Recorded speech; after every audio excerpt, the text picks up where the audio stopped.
30 April. So 30 April రోజు ఈ movie release అయింది. ఆ మూవీ నేమ్ వచ్చేసి కారా. ఓకే, సో ఇదొక తమిళ్ మూవీ. సో దీన్ని డైరెక్ట్ చేసింది విఘ్నేష్ రాజా. సో ఇందులో యాక్ట్ చేసింది మాత్రం మన ధనుష్.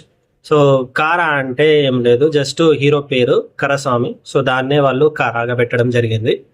సో ఇందులో యాక్ట్ చేసింది ముందు చెప్పినట్టుగానే ధనుష్, అలాగే ధనుష్ కి జోడిగా దీనిలో మమితా బైజు యాక్ట్ చేశారు, అలాగే ఎస్ రవికుమార్. సో ఇతను ఒక డైరెక్టర్. సో ఇతను ఐ థింక్ మీరు రజనీకాంత్ గారిది లింగా మూవీ చూసుకుంటే మాత్రం ఆ యొక్క మూవీ డైరెక్టర్ ఇతనే. సో ఇతను ఇందులో వచ్చేసి మన ధనుష్ కి ఫాదర్ క్యారెక్టర్ లో యాక్ట్ చేశారు. ఇక నేను ఈ మూవీని వచ్చేసి ఇది రీసెంట్ గానే ఓటీటీకి వచ్చింది. నెట్ఫ్లిక్స్ లో ఈ మూవీ అనేది స్ట్రీమ్ అవుతుంది. సో అందులో నేనైతే చూడటం నిన్ననే చూసా. సో నిన్న చూసి ఈరోజు మూవీ రివ్యూ అనేది ఇస్తున్నా. యా, మూవీ చూసిన తర్వాత లైక్ నాకు ఎలా అనిపించింది అని చెప్పే ముందు మీకు మూవీ గురించి చెప్తాను.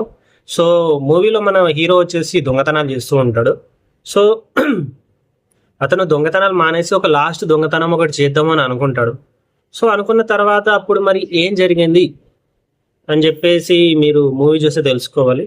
మళ్ళీ అందులో ఆ యొక్క ఫాదర్ అండ్ సన్ ఎమోషన్ని వాళ్ళు ఏ విధంగా పెట్టడం జరిగింది, మరి దాని తర్వాత అసలు దొంగతనాలు ఎందుకు చేశారు, ఎందుకు చేయాల్సి వచ్చింది మరి ధనుష్ అని చెప్పేసి మీరు మూవీ చూసే తెలుసుకోవాలి. సో నాకు మూవీ అనేది కొద్దిగా ఇది ఇప్పుడు ఇఫ్ ఇన్ కేస్ మీరు మనీ హైస్ట్, నెట్ఫ్లిక్స్ లో మనీ హైస్ట్ అనేది ఐ థింక్ అందరు చూసే ఉంటారు. ఇఫ్ ఇన్ కేస్ మీరు మనీ హైస్ట్ మూవీ చూస్తుంటే అందులో మీకు బాగా నచ్చేది ఏంటి, లైక్ ఆ ప్రొఫెసర్ ఐడియాలజీ కాకుండా నాకు ఎస్పెషల్లీ బాగా నచ్చేది ఏంటంటే స్క్రీన్ ప్లే వచ్చేసి ఉరుకుతుంది, ఎక్కడ మీకు స్క్రీన్ ప్లే అనేది ఆగదు. బట్ ఈ మూవీ విషయానికి వచ్చేసరికి మాత్రం స్క్రీన్ ప్లే కొద్దిగా డిప్ అయినట్టు, స్లో అయినట్టు నాకు అనిపించింది. అఫ్ కోర్స్ ఎమోషన్ సీన్స్ అనేది ఉంటాయి, హార్డ్ హిట్టింగ్ ఎమోషన్ సీన్స్ అనేది ఉంటాయి ఈ మూవీలో. బట్ ఆ ఎమోషన్ సీన్స్ కొంతమందికి నచ్చినా కానీ I like the emotion scenes, but I like screen play, fast base screen play అంటే నాకు బాగా ఇష్టం. సో బట్ ఈ మూవీలో ఈ హైస్ట్ బేస్డ్ మూవీకి ఈ యొక్క స్క్రీన్ ప్లే అనేది ఇంకా కొద్దిగా ఫాస్ట్గా ఉంటే బెటర్ అని నాకు అనిపించింది. సో బ్రో మరి చెప్తున్నావు కదా మరి మూవీ అస్సలు చూడలేమా అంటే మాత్రం నేను అలా చెప్పను.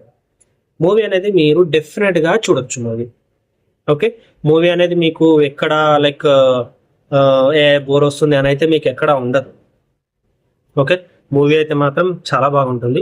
మొత్తం ఈ దొంగతనాలు దాని చుట్టే తిరుగుతూ ఉంటుంది. మరి ఎందుకు దొంగతనాలు చేయాల్సి వచ్చింది ఏంటని చెప్పేసి మాత్రం మీరు మూవీ చూసే తెలుసుకోవాల్సి ఉంటుంది.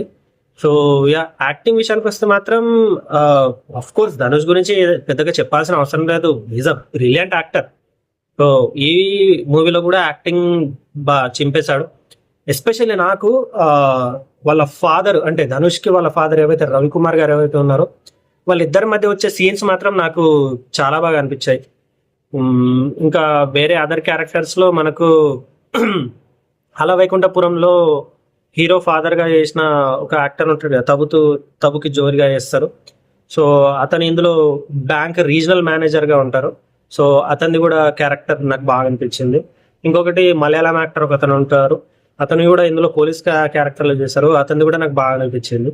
So coming to director Vignesh Raja, బాగుంది, నేను బాగాలేదని చెప్పట్లేదు. బట్ ఇంకా కొద్దిగా స్లో నరేషన్ కాకుండా కొద్దిగా స్పీడ్ గా చేస్తుంటే బాగుండేది అని జస్ట్ నా ఫీలింగ్ మాత్రమే.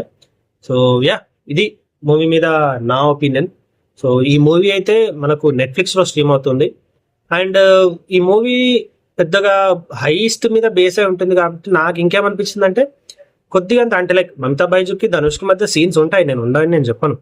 బట్ ఇంకా కొద్దిగా పెట్టుంటే బాగుంటుంది. ఎందుకంటే సెకండ్ హాఫ్కి వచ్చేసరికి అసలు ఆమెతో పెద్దగా పనే ఉండదు. ఆమెనైతే జస్ట్ అది పక్కన పడేసినట్టు, నీకు అవసరం ఇప్పుడు నీకేం సీన్స్ లేదు, ఏం అవసరం లేదు, పక్కన కూర్చో, మొత్తం మేము ధనుష్తోనే నడిపించుకుంటాం అన్నట్టు ధనుష్తోనే చూస్తారు మొత్తం. సో ఆమెను కూడా కొద్దిగా అంత ఎమోషన్ సీన్స్ లో కొన్ని అంత పెట్టుంటే బాగుండే అని చెప్పేసి నాకు అనిపించింది. సో యా, ఇది మూవీ అయితే నెట్ఫ్లిక్స్ లో స్ట్రీమ్ అవుతుంది. ఒకవేళ చూడలేదు అంటే చూసేయండి, ఒకవేళ చూసుంటే మరి మీకు ఎలా అనిపించింది ఏంటని చెప్పేసి కమెంట్ చేయండి. ఓకే, సో అప్పటి వరకు ఉంటా. This is Vikram Rathod signing off.